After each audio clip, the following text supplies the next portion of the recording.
Bienvenue dans cette nouvelle vidéo de la série des minutes théologiques. Elle a pour titre « Jésus dans la Bible et le Coran, quelle différence ?» S'il y a un sujet théologique qui rapproche et paradoxalement qui sépare les deux théologies, la théologie chrétienne et la théologie musulmane, c'est bien la personne de Jésus-Christ, l'œuvre de Jésus-Christ.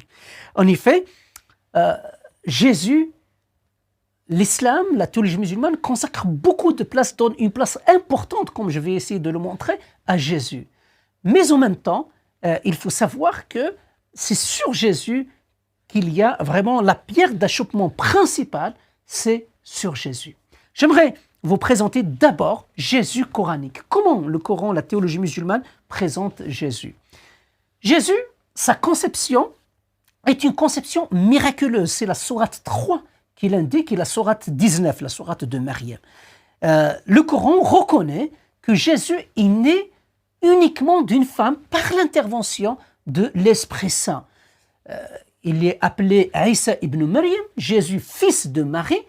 Or, à l'époque, on appelait les enfants au nom de leur père et non pas au nom de leur mère. À commencer par Mohammed, par exemple, à la Mecque, il est appelé Mohammed ibn Abdullah. Mohammed, fils de Abdullah, le nom de son père. Or, Jésus est appelé Isa ibn Maryam, Jésus, fils de Marie. Si on l'a appelé fils de Marie, c'est pour dire aussi que Jésus n'a pas de père physique. En fait, dans la sourate 19, il est dit, il y a un parallèle qui a été fait entre Jésus et Adam. Il dit, en fait, c'est comme pour Adam, Dieu a dit « soit » et la chose fut. C'est la sourate 19, verset 35. Et en plus d'être conçu d'une manière miraculeuse, le Jésus coranique est né aussi sans péché, pur, saint. Jésus, comme Marie, sont préservés de démons maudits qui touchent tous les enfants à la naissance. Dans la théologie musulmane, il est dit que tous les enfants à la naissance sont touchés par le démon maudit, par Satan, le toucher de Satan. Et c'est ce toucher-là qui les rend des pécheurs, contrairement à Jésus, dans la théologie chrétienne où nous sommes nés conçus dans le péché, nous sommes nés déjà pécheurs. Dans la théologie musulmane, c'est à la naissance. Or, Jésus n'a pas été touché, il a été préservé de ce toucher de Satan. Et c'est Abu Huraïra, l'un des compagnons de Mohammed, qui le dit également, donc que tous sont péchés, sauf Jésus et Marie, et par la suite aussi Jean-Baptiste, sont les trois personnes qui ne sont pas touchées par le toucher de Satan à la naissance. Tous les prophètes, y compris les grands prophètes, sont tous marqués par le péché, ont tous demandé pardon à Dieu, ou Dieu leur a annoncé son pardon, excepté Jésus qui n'a jamais péché. Donc, il est né, conçu miraculeusement, né pur, il va demeurer tout au long de sa vie sans péché, saint, parce que Dieu a voulu faire de lui un signe dès la sourate 21, le verset 91. Et autant qu'enfant, Jésus est doté de facultés extraordinaires, comme par exemple des pouvoirs surnaturels, ou encore un savoir immense qu'il reçoit directement de Dieu, qui lui enseigne la sagesse, la Torah, l'évangile. Donc, le Jésus coranique, déjà enfant, possédait déjà des qualités extraordinaires qui sortent de l'ordinaire, du commun des mortels. Il est vrai que dans l'évangile, le chapitre 2 de l'évangile de Luc, il est dit que Jésus, sur l'enfance de Jésus, on reste vraiment très très discret. Il précisait simplement que Jésus grandissait et se fortifiait. Il était rempli de sagesse, de grâce de Dieu, et la grâce de Dieu était sur lui. Donc, mais l'évangile n'indique pas tous les détails qu'on trouve dans le Coran. Ces facultés surnaturelles ne font que s'accroître au fur et à mesure que Jésus grandissait, d'après le Coran. Et la sourate 3, les versets 48 à 51, rapportent un peu les exploits de Jésus. Et lorsqu'on regarde tous les miracles accomplis par Jésus lors de son ministère, en fait, on se rend compte que Jésus a accompli tous les miracles des autres prophètes accomplis séparément. Et Jésus a réuni en quelque sorte tous ces miracles-là et les a accomplis. Mais malgré cela, d'après le Coran, la prédication de Jésus reste est un échec, reste sans grand résultat. Et c'est la raison pour laquelle Jésus s'est concentré sur ses disciples pour former ses disciples, c'est-à-dire les 12 à qui il a transmis le message. D'après le Coran, Jésus était enlevé au ciel, il est élevé au ciel. Avant la crucifixion, Jésus n'a pas connu la crucifixion. La crucifixion, vous savez, c'est fondamental pour la théologie chrétienne. 1 Corinthiens 15 dit clairement que notre foi est vaine si Jésus n'est pas crucifié et n'est pas ressuscité. D'après le Coran, Jésus n'est pas mort à la croix, mais il a été changé. Il a été donc c'est une illusion. Il a été transformé de sorte que ceux qui sont en train de le crucifier pensaient crucifier le Christ, le vrai, mais en fait, c'est juste, il leur est apparu ainsi dès le Coran. Donc c'est quelqu'un d'autre. Le Coran avance 3 pistes. Dieu aurait livré un sosie, le sosie de Jésus, pour qu'il soit crucifié à la place de Jésus. Ou encore, certains textes parlent d'illusion collective. Encore un de ses disciples qui a pris sa place, mais les gens ne se sont pas rendus compte.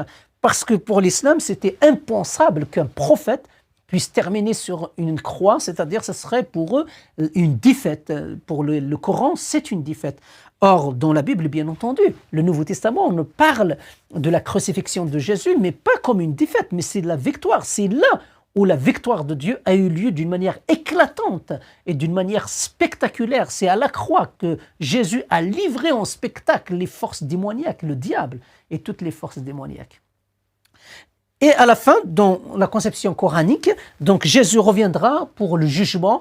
Il viendra aussi avec le 12e imam, le Mahdi, qui viendra pour la fin des temps et pour juger la création. Donc Jésus, dans le Coran, est présenté comme un être extraordinaire, exceptionnel, conçu par l'Esprit Saint, né d'une manière pure, vécu d'une manière pure et sainte, et il reviendra à la fin des temps, lors de la résurrection. Voilà la biographie de Jésus dans le Coran. Et au-delà de cette biographie, de cette place importante accordée à Jésus dans le Coran, on trouve des déclarations très très très fortes au sujet de Jésus qui sont à vrai dire exclusives à Jésus. Et parmi elles, Jésus, parole de Dieu. C'est dans la sourate 3, les versets 38, 45 ou encore la sourate 4. Jésus, l'Esprit de Dieu. Jésus, le Messie de Dieu, etc. J'aimerais juste examiner la première déclaration, Jésus, parole de Dieu. À 3 reprises dans le Coran, Jésus est appelé parole de Dieu. Et ce titre de parole de Dieu est utilisé exclusivement à Jésus. Beaucoup de théologiens musulmans essaient de donner des explications à cela. La première thèse consiste à dire Jésus est appelé parole de Dieu parce qu'il est venu à l'existence par la parole de Dieu, c'est-à-dire par le verbe être, soit et il fut. Et c'est le grand exégète Zamkhari qui dit Jésus a été appelé verbe de Dieu parce qu'il est venu à l'existence par la seule parole de Dieu, par le mot soit, sans l'intervention d'aucune autre cause. En effet, Jésus, comme nous l'avons vu, il est né sans l'intervention de l'être humain. Mais l'objection qu'on peut formuler à cette thèse, qu'on peut opposer à cette thèse, c'est le fait que Adam aussi a été créé sans l'intervention d'un être humain. Dieu l'a créé directement. Et en plus, la sourate 3, le verset 59, fait exactement le parallèle. Il dit, par Dieu, Jésus est comme Adam, il créa de poussière, puis il lui dit « sois » et il fut. Et pourtant, Adam n'a jamais été appelé parole de Dieu. Comment expliquer que Jésus soit appelé parole de Dieu et pas Adam? Il y a une deuxième explication qui a été donnée, c'est le fait de dire que Jésus, parce qu'il est pur, parce qu'il est saint. En effet, nous avons dit que Jésus est saint. Il est né pur, il est resté tout au long de sa vie pur. Mais ce qu'il faut savoir, c'est que Jean-Baptiste aussi, il est né pur. Mais pourquoi il n'a pas été appelé parole de Dieu? Marie, à la rigueur, on peut dire, elle n'était pas prophétesse, mais Jean-Baptiste, qui est prophète, le même titre que Jésus porte aussi dans l'islam, dans le Coran. Et pourtant, Jean-Baptiste n'a jamais été appelé parole de Dieu. Et lorsqu'on avance le nom de Jean-Baptiste, certains théologiens musulmans disent en fait ce n'est pas la pureté innée, c'est-à-dire au début de la vie, mais c'est la pureté acquise à la fin de la vie. Sauf que, là encore, le problème c'est que Jésus est appelé parole de Dieu, non pas à la fin de sa vie, c'est-à-dire comme s'il a acquis, il est resté saint jusqu'à la fin de sa vie, et puis il est appelé parole de Dieu. Non, il est appelé parole de Dieu à la conception. Plus encore, il est appelé parole de Dieu lors de l'annonciation, lorsque l'ange Gabriel annonce à Marie qu'elle allait devenir enceinte, il dit, il sera appelé parole de Dieu. Donc, cet argument, ce deuxième argument, me semble-t-il, ne tient pas aussi la route. Enfin, une troisième explication qui a été avancée, elle a été avancée par un autre grand exégète, c'est Ar-Razi. Il dit Jésus avait atteint dans la connaissance de la parole de Dieu le degré le plus haut. Mais là encore, on parle d'atteindre la connaissance de Dieu. Or, le titre de parole de Dieu est donné à Jésus au début de sa conception.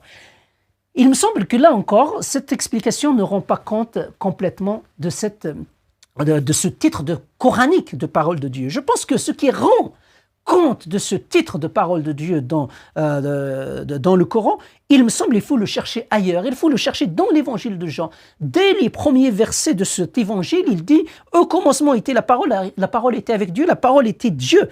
Et cette parole est venue, s'est incarnée parmi nous en la personne de Jésus. » Cela est complètement conforme, est en harmonie avec la conception musulmane de la parole de Dieu.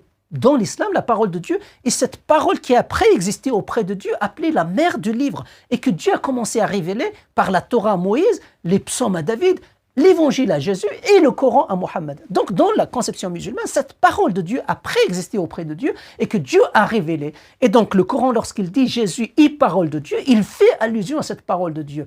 Et cette parole de Dieu, Jean l'appelle le Logos. Il dit que cette parole de Dieu est venue sur la terre. Elle s'appelle Jésus-Christ. Voilà pourquoi il faut venir à Christ qui est exceptionnel. Exceptionnel, non seulement parce que le Coran le dit, mais parce que l'Évangile l'indique également. Il est exceptionnel par le fait qu'il est pleinement Dieu, pleinement homme. Pleinement Dieu pour pouvoir payer notre désobéissance, pour pouvoir répondre à la justice de Dieu, pleinement homme pour pouvoir prendre notre place à la croix. Voilà ce qui fait la particularité de Jésus de l'Évangile, ce Jésus l'unique qui peut vraiment sauver l'être humain, et c'est uniquement lui qui peut nous permettre de nous réconcilier avec Dieu et d'appeler Dieu notre Père.